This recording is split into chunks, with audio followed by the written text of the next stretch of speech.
하나님 말씀 보시겠습니다. 오늘 하나님 말씀은 창세기 12장 1절에서 4절까지 말씀입니다.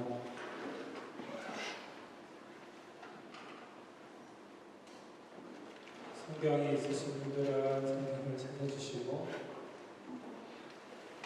실은 이런 일이 없도록 하겠습니다. 없으신 분들은 말씀 들으시면 될 것 같습니다.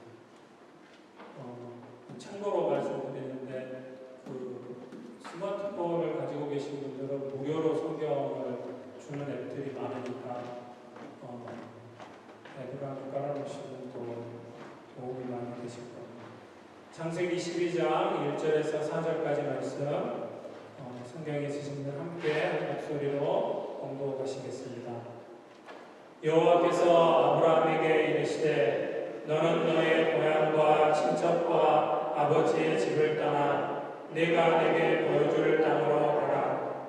내가 너로 큰 민족을 이루고 내게 복을 주어 내 이름을 창대하게 하리니 너는 복이 될지라. 너를 축복하는 자에게는 내가 복을 내리고 너를 저주하는 자에게는 내가 저주하리니 땅의 모든 족속이 너로 말미암아 복을 얻을 것이라 하신지라. 이에 아브라함이 여호와의 말씀을 따라갔고 롯도 그와 함께 갔으며 아브라함이 하란을 떠날 때 75세였더라. 아멘. 오늘 말씀에 의지해서 복의 통로라는 제목으로 하나님 말씀을 나누겠습니다. 여러분들이 최근에 와서 많이 듣는 말씀 가운데 그러게 또 책을 그런 제목으로 책을 쓰신 분들도 있고 그래서 축복의 통로라는 말을 많이 들어보셨을 텐데 정확하게 말하면 복의 통로가 맞는 말입니다. 왜냐하면 축복이라는 말이 축자가 한자로 빌 축자고 복복자죠. 그러니까 복을 비는 것. 그러니까 복을 주는 것이 아니고 그 사람에게 복이 있기를 빌어주는 것이 축복입니다. 근데 우리는 이제 통상적으로 그냥 쉽게 그런 걸 생각하지 않고 하나님의 축복이 우리에게 임하기를 원합니다. 이렇게 기도하기도 하는데 그건 엄밀하게 틀린 것입니다. 왜냐하면 하나님은 복 자체이시고 복을 주실 수 있는 분입니다. 복을 주시기도 하고 안 주실 수도 있고 하나님은 복 자체이시고 복을 가지고 계신 분입니다. 축복에 복이 있기를 빌어주시는 분이 아니라는 것입니다. 야, 너한테 복이 있으면 좋겠어 이렇게 해주시는 분이 아니고 너에게 복을 주마 그래서 복을 주시는 분이신 것입니다. 근데 교회에서 이 복에 대해 이야기를 하면 좀 민감하신 분들 계십니다.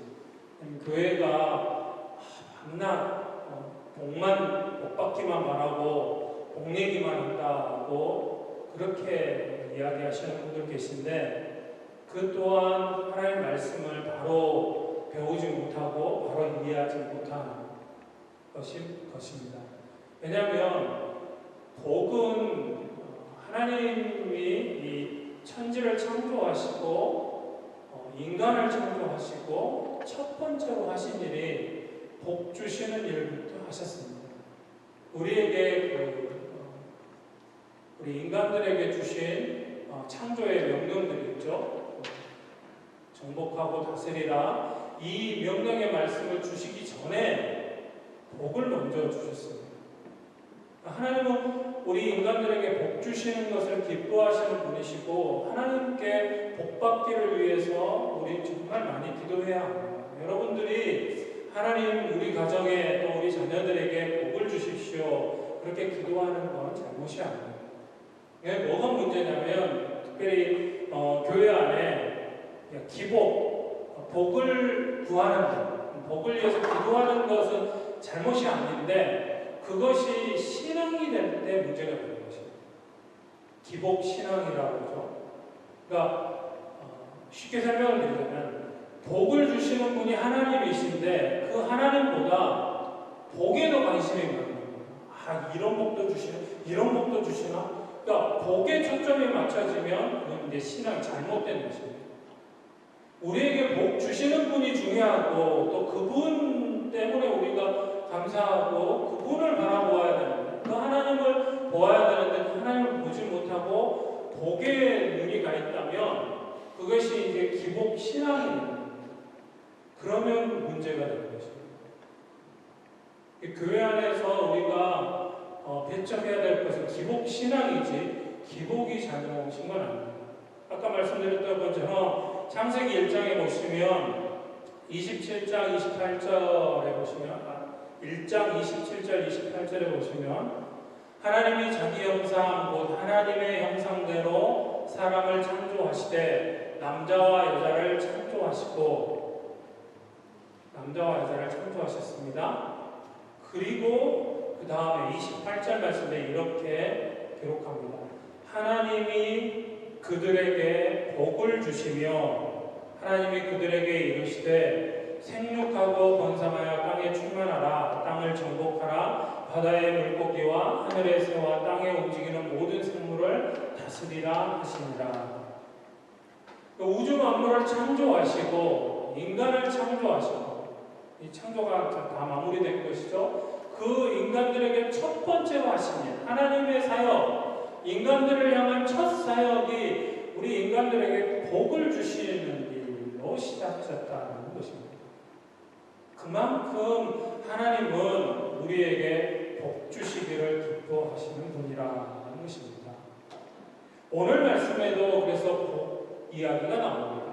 2절 말씀에 보면 내가 너로 큰 민족을 이루고 이제 하나님께서 아브라함에게 지금 하시는 말씀이죠. 그 말씀 가운데 큰 민족을 이루고 내게 복을 주어 내 이름을 창대하게 하리니 너는 복이 될지라. 그러니까 축복이 아니고 복 자체, 복을 주시겠다고 말씀하셨고 너는 복이 될 것이다 라고 말씀하고 계십니다. 그리고 3절에는 너를 축복하는 자에게, 이제 축복은 사람들끼리는 축복인 것이죠. 왜냐하면 사람은 복을 가지고 있을 수 없고 복을 줄 수 없는 존재이기 때문에. 그런데 하나님은 아브라함에게 하나님께서 아브라함 내가 너에게 복을 주고 너는 복이 될 것이다. 그래서 네가 복을 줄 수 있게 만들어 주신다. 곧 아브라함이 잘나서 아니죠. 하나님이 주신 복의 통로가 되는 것이죠. 하나님의 아브라함을 통해서 세상 모든 민족에게 복이 흘러가게 하신다라는 의미입니다. 그래서 아브라함을 축복하는 자에게 하나님께서 복을 내리고 너를 저주하는 자에게는 내가 저주하리니 땅의 모든 족속이 너로 말미암아 복을 얻을 것이다. 이런 복의 통로의 은혜가 여러분들의 있기를 소원합니다. 아멘 안 하세요? 싫으세요? 복 받는 거 싫으십니까? 하도 이 복에 대해서 잘못 배우신 분들이 많아서 복 받으라고 하면 괜히 이상하게 생각하고 그러시는 분들 많아요. 아니요. 하나님 주시는 복, 오늘 아브라함에게 주셨던 동일하게 우리에게도 너에게 복을 줄 것이고 너는 복이 될 것이다. 그래서 아브라함에게만 주시는 말씀이 아닙니다. 곧 우리에게도 저와 여러분들에게도 주시는 말씀입니다. 정말로 이런 사람이 되길 원합니다. 큰 사람이 되길 원하고 또 복을 나누어주는 복의 통로 그런 인생으로 살아가기를 원합니다. 그런데 우리는 우리의 모습을 이제 보게 되죠. 하나님이 이렇게 말씀하시는데 나의 모습을 보면 도무지 불가능할 것 같습니다. 가진 것도 없고 그렇다고 조상이 대대로 부자인 것도 아니고 특별히 그렇다고 내가 또 잘하는 것이 있는 것도 아닙니다. 생각을 안 해본 것도 아닌데 그래서 노력도 해보았는데 끈기도 없고 금방 포기해버리는 나의 모습을 보게 됩니다. 그래, 복의 통로는 특별한 사람들이나 하나님이 특별히 선택한 사람들이나 되는 거지 나 같은 게 뭐라고 이렇게 생각하면서 쉽게 포기해버립니다. 아니라는 것입니다. 오늘 말씀에 나오는 아브라함도 보십시오. 아브라함 지금 하나님께서 너에게 복을 주겠다. 너는 복이 될 것이다. 너로 인해서 모든 민족이 복을 받게 될 것이다. 그런데 지금 현재 아브라함 보세요. 하나님이 지금 아브라함과 대화하는 현재 아브라함의 모습이 어떤 줄 아십니까? 나이가 75입니다. 75세 노인입니다. 75세가 됐는데 당시 75세면 정말로 뭐 손자까지도 볼 나이가 됐는데 자기 자식도 없어. 민족이라고 할 것도 없죠. 딸랑 본인하고 사례, 자기 아내, 그리고 끈앞을 하나 달고 온 옷, 셋이 나옵니다. 식구라. 이게 민족이라고 말할 수 있습니다. 그런데 어떻게 됐습니까? 그는 큰 민족을 이루었고 믿음의 조상이 되었습니다. 복의 통로가 된 것이죠. 아브라함으로 인하여서 복이 흘러가도록 되어졌다는 것입니다. 그 비결이 뭐냐는 것이죠. 복의 통로로 쓰임받을 수 있었던 비결.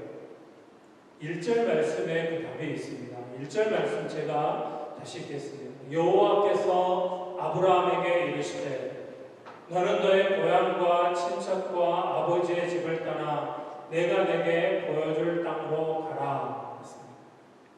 첫 번째로 하나님의 말씀을 들어야 합니다. 1절 앞부분에 여호와께서 아브라함에게 이르시되 했습니다. 곧 하나님이 아브라함에게 와서 말씀하셨고 아브라함은 하나님이 하신 말씀을 들었습니다. 하나님 앞에 있습니다. 하나님을 만난 것이죠. 하나님을 만날 때 하나님 우리에게 말씀하시는 그 하나님의 말씀을 듣게 되고 그 말씀 가운데 하나님의 계획을, 하나님의 뜻을 알게 되는 것입니다.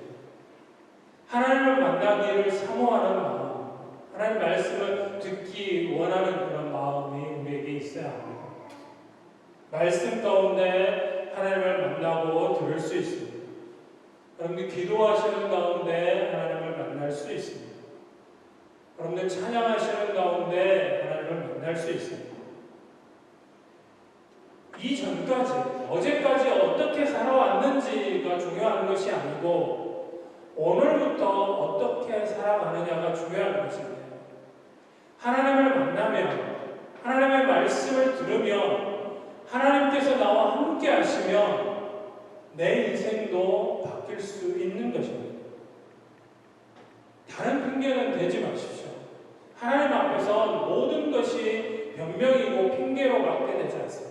하나님은 전지전능하신 분이십니다. 모든 것을 아시고 모든 것을 하실 수 있는 분이십니다. 내가 내 모습을 볼 때 이거는 그건 하나님을 무시하는 것입니다.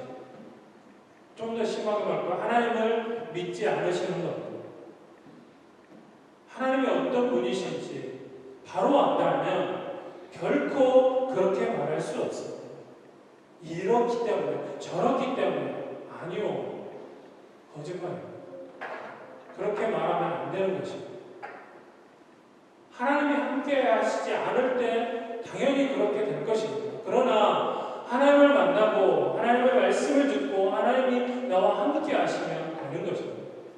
전에도 말씀드렸듯이 전에 서울에서 섬기던 교회에 담임 목사님이 이미 지금 은퇴하셔서 75, 아니네요. 죄송해요. 거의 80 이제 다 되어가시는 것 같은데, 은퇴하실 때 한국은 목회자 은퇴가 70이면 은퇴하게 되어 있습니다. 그런데 그때 제가 모시고 다닐 때 한 65세 정도 되셨을 때부터 꿈을 품기 시작하셨어요. 그 꿈은 뭐냐면 학교를 하고 싶으신 꿈이 있으셨어요. 대안학교 같은. 그러니까 대안학교를 하시는 이유가 그냥 서울에서 뭐 유명한 대학 보내려고 그런 학교를 하는 게 아니고, 그래서 학교도 강릉에 세웠습니다. 자연의 산속에 아주 공기 좋고 물 맑은 곳에 학교도 나중에 세우셨는데, 이 이유가 뭐냐면 선교에 대한 정말 열정이 대단하신 분이었는데, 선교지를 가거나 또 선교사님들을 만나면 늘 안타까운 게 목사님, 우리가 이 선교를 하다가 언제 이 나라에서 쫓겨나갈지 모릅니다. 그래서 정말로 이 어린이들, 그러니까 선교지에 있는 어린이들 또 청소년들, 애들을 정말로 잘 훈련시키고 교육을 시켜놓으면 우리가 떠나더라도 걔들이 이 나라에 있으면 이 나라의 복음화를 위해서 그들이 각처에서 쓰일 텐데, 또 그들 가운데 정말로 좀 열심히 잘하는 친구들을 잘 가르쳐 놓으면 그들이 정치가도 되고 또 경제인도 되고, 그래서 이 나라를 움직이는 그런 위치에까지 나아갈 수 있을 텐데, 근데 선교지에서 그 일을 감당하는 게 또 언제 끝날지 모르는 일이기 때문에 불가능한 그런 안타까움이 있습니다. 그런 이야기를 들으시면서 기도하는 가운데 꾸신 꿈이 뭐냐면, 그런 선교지에 있는 유능한 인재들, 교회에 열심히 잘 나오고 신앙생활 잘하는 그런 친구들, 중학생 때부터, 그래서 중학교를 시작하셨는데 중학생 때부터 한국으로 데려다가, 그러니까 그 학교는 그래서 대안학교임에도 모든 수업이 영어로 이루어집니다. 그런 친구들을 데려왔을 때 수업을 받는 게 어렵잖아요. 그래서 걔들을 우리나라에서 좋은 환경에서 잘 가르치고 공부를 시켜서 대학을 졸업하고 다시 그 나라로 돌려보내는 것이죠. 걔들은 그 나라 국민이기 때문에 선교사님들은 다 추방돼서 쫓겨날지 모르지만 걔들은 쫓겨나지 않는 것입니다. 그러니까 우리 잘 아는 선교사님 가운데 한 분도 가셔서 이렇게 막 전도하고 복음을 전하는 일을 많이 못했지만 그 가운데 그 당시에는 고려인들 가운데 이제 예수님을 믿고 변화되어져서 신앙생활 열심히 하기 원하는 그런 친구들을 데리고 거의 흡수하다시피 그들에게 말씀을 가르치고 신학을 가르치고, 근데 정말로 예상치도 못했던 엄청난 일이 벌어진 게, 갑자기 나라에서 모든 선교사들 추방 명령이 떨어집니다. 그래서 세계교회를 개척해서 이렇게 하셨던 선교사님인데 하루아침에 모든 걸 내려놓고 쫓겨 나오신 거예요. 그런데도 아무런 걱정이 없으시다라는 고백을 들었습니다. 왜냐하면 그동안 훈련시켜놓은 하나님의 일꾼들, 그 나라 자국민으로서 예수는 그리스도라고 고백하는 하나님의 백성, 목회자가 이미 그곳에 있기 때문에, 그래서 그들이 교회를 맡아서 계속 나라에서 교회를 문 닫게 하지는 않았는데 선교사들만 추방시킨 거예요. 그래서 다른 교회들은 다 문 닫고 엉뚱한 곳에 팔려가고 건물들이 그랬는데, 그 교회들은 다 그곳에 있는 그 나라 백성들 중 목회자들이 그 일을 감당하게 된 것이죠. 그래서 그런 인재들을 키우고 싶으셔서, 그런데 목회하시면서 그 일을 할 수 없는 거 아닙니까? 그래서 꿈만 꾸고 계시다가 70이 되셔서 교회를 은퇴하시고 바로 학교를 시작하셨습니다.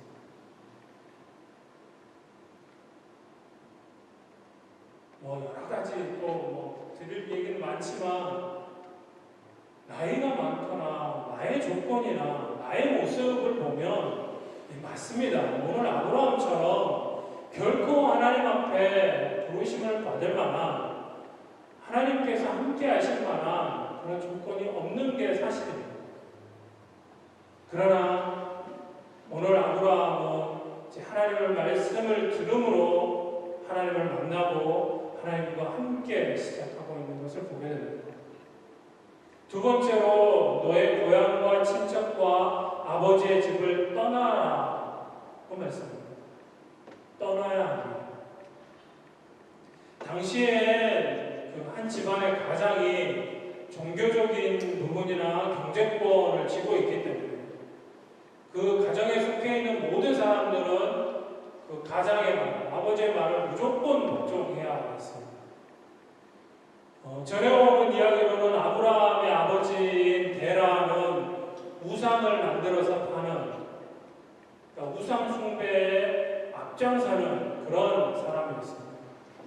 근데 당시 고대 상황으로 볼 때 아버지가 우상을 만들어서 파는 집이면 아들인 아브라함은 당연히 그 우상 숭배에 동참했을 것이 분명한 일입니다.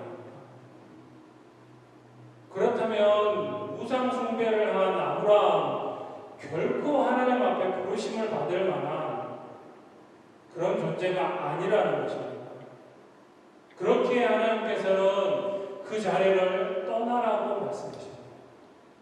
너의 고향과 친척과 아버지의 집을 떠나라는 것입니다. 거기에 있으면 아브라함에게 주는 그 영향력을 무시할 수 없기 때문에 결코 하나님 앞에 하나님이 약속해 주신 복의 통로가 될 수 없다는 것입니다. 이건 무슨 말씀입니까? 잘못된 습관에서 떠나야 한다는 것입니다. 잘못된 사고방식에서 떠나야 한다는 것입니다. 실제로 오늘 아브라함처럼 부모에게서 떠나기도 하십니다. 특별히 우리 청년들 이곳으로 유학 오게 된 것 그냥 내가 계획해서 내 인생 플랜 가운데 아니면 부모가 보내서 아니요 그렇게 생각하지 마십시오. 하나님께서 계획이 있으시고 하나님의 뜻이 있으시고 여러분들이 있는 그곳에서 계속 있으면 결코 복의 통로가 될 수 없기에 하나님께서 불러내신다는 사실입니다. 그래서 실제로 이렇게 부모에게서도 떠나게 하시는데 문제는 그렇게 할 때 악한 영들이 역사를 해서 드디어 이제 해방이다. 그래서 정말로 정신을 차리고 하나님을 만나고 하나님 앞에 서야 하는데 그렇지 못하고 더 방탕하고 허송세월을 보내버린다면 떠나게 하신 그 하나님, 떠날 수 있도록 나를 이끌어주신 그 하나님의 뜻을 외면하는 것이 되는 것입니다. 예전에 살던 대로 살면 안 되는 것입니다. 그 자리에서 떠나야 하는 것입니다. 떠나고 싶은데 솔직히 안 되는 그런 사람들이 있습니다. 내 힘으로는 불가능한 게 사실입니다. 그렇기에 주님을 의지하셔야 합니다. 주님의 도우심을 구하셔야 합니다. 주님께서 나와 함께 하시기를 구하셔야 합니다. 마지막으로 내가 내게 보여줄 땅으로 가라 말씀하십니다. 가야 합니다. 그런데 그냥 가면 안 되고 하나님의 말씀을 따라가야 합니다. 늘 항상 우리의 기준은 성경, 하나님의 말씀 기준입니다. 하나님은 새로운 땅에서 새로운 민족을 시작하시겠다라는 뜻이 있으셨고 계획이 있으셨습니다. 그래서 아브라함을 불러내신 것입니다. 하나님께서 나에게 주신 사명이 무엇인지 알고 그것을 위해서 살아가는 것입니다. 가기는 가는데 제대로 가야 하는 것입니다. 그래서 4절 말씀에 보면 이에 아브라함이 여호와의 말씀을 따라갔고 롯도 그와 함께 갔으며 아브라함이 하란을 떠날 때 75세였더라. 가긴 가는데 하나님의 말씀을 따라가야 합니다. 아브라함은 여호와의 말씀을 따라갔다라고 되어 있어요. 그런데 그 다음에 나오는 조카, 여러 말씀을 드릴 게 있지만 롯은 가긴 갔습니다. 함께 갔는데 분명히 말씀에 롯도 그와 함께 갔으며 롯도 여호와의 말씀을 따라 함께 간 게 아니고 그와 함께 사람을 따라 갔습니다. 본토 친척 아비 집을 떠나야 하기 때문에 아브라함도 이 부분에서 실수한 부분이 있긴 합니다. 왜냐하면 친척, 아버지 다 버려두고 아브라함과 사례만 가야 맞았습니다. 그런데 이 조카 롯이 아버지가 일찍 돌아가시고 홀로 있기 때문에 아마도 아브라함이 아들처럼 돌보고 키웠을 것이라 추측을 합니다. 그럴지라도 하나님 말씀에 온전하게 순종해야 하는데 그렇지 못했습니다. 그 롯의 후손과 지금도 싸우고 있습니다. 지금도 고통 가운데 있습니다.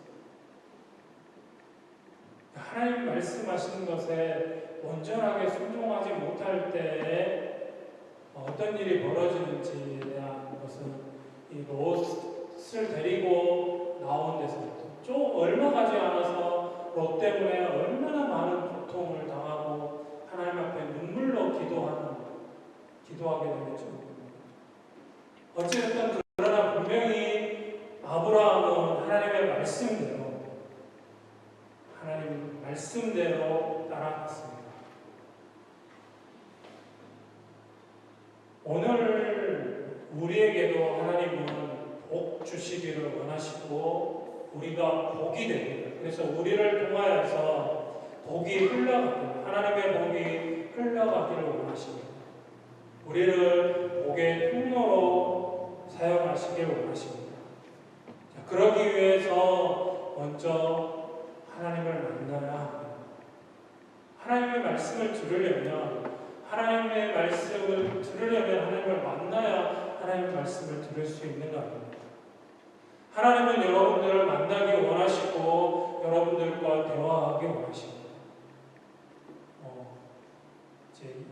성경에서처럼 직접적으로 말씀하시기도 하지만 그보다는 이제 이미 기록되어진 성경 말씀을 통하여서 우리에게 말씀하십니다. 그러게 우리가 매일 하나님 말씀을 가까이 하고 묵상하고 해야 하는 이유가 거기에 있습니다. 왜냐하면 그 말씀을 통해서 성경을 통하여서 하나님의 뜻을, 하나님의 계획을 알 수 있고 말씀을 들을 수 있기 때문에 그렇습니다. 내가 떠나야 할, 버려야 될 습관은 무엇인지, 또 내가 하나님 앞에 쓰임 받는데 하나님과 나 사이에 걸림돌이 되는 게 무엇인지, 내가 어디로 가야 하는지, 하나님이 가라고 하나님 나를 인도하시는 곳이 어디인지 밝히 알고 따라가야 할 것입니다. 믿음으로 나아가실 수 있기를 소원합니다. 오직 하나님의 신실하심과 또 하나님의 약속하심을 굳게 믿고 하나님과 한 걸음 한 걸음 앞으로 전진해 나아가는 저와 여러분들이 되기를 소원합니다. 그럴 때 우리에게도 복을 주시고 우리가 복이 되어지고 복의 통로로 쓰임받게 될 줄 믿습니다. 지금 기도하실 때 오늘 말씀을 기억하시면서 우리를 복의 통로로 부르신 하나님 앞에 감사하며 하나님 말씀 늘 기울여 듣고 그 말씀대로 온전하게 순종하며 나아가는 하나님과 우리 사이에 막힌 담들이 있다면 그것이 무엇인지 다 깨트려주고 온전히 주님 기뻐하시는 뜻대로 주님 인도하시는 대로 순종하며 나아감으로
오늘 주님 말씀